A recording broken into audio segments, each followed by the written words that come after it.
Alors, on a pris trois choses en fait qui étaient importantes. En fait, on avait trois grandes questions. La première, c'est est-ce que cet avion est capable de monter après le décollage, de se libérer des obstacles? Sans ça, c'est clair, il resterait près du sol et puis il devrait être posé pratiquement immédiatement dans le champ qui suit la piste. La deuxième, c'est est-ce que cet avion était vraiment contrôlable par le pilote? On avait des résultats du test qu'on a fait sur la piste, mais là c'était important finalement de le faire vraiment dans un vol important jusqu'à 1000 mètres d'altitude. Et puis troisièmement, on a pu découvrir que les performances de l'avion étaient supérieures que prévu. Donc ça, c'est aussi pour notre futur excessivement bonne nouvelle.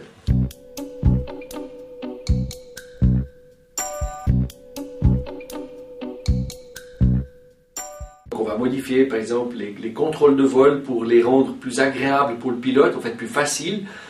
Donc c'est des petites modifications qu'on apporte. C'est vraiment typique le travail du pilote d'essai maintenant.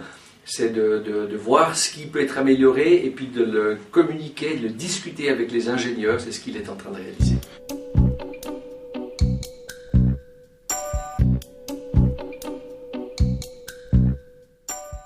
Alors, il y a deux choses. La première, on va faire évoluer cet avion, en fait, ce qu'on appelle dans son enveloppe de vol. Donc on va diminuer la vitesse, l'augmenter, voir comment il se comporte.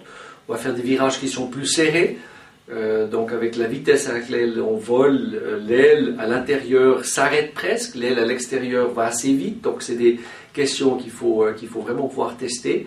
Et puis le dernier point, c'est ces risques d'aéroélasticité qu'on a. On se souvient du pont aux États-Unis qui se met à vibrer sous l'effet du vent jusqu'à ce qu'il se casse. C'est typique genre de phénomène qu'on pourrait avoir aussi sur un avion de cette dimension-là.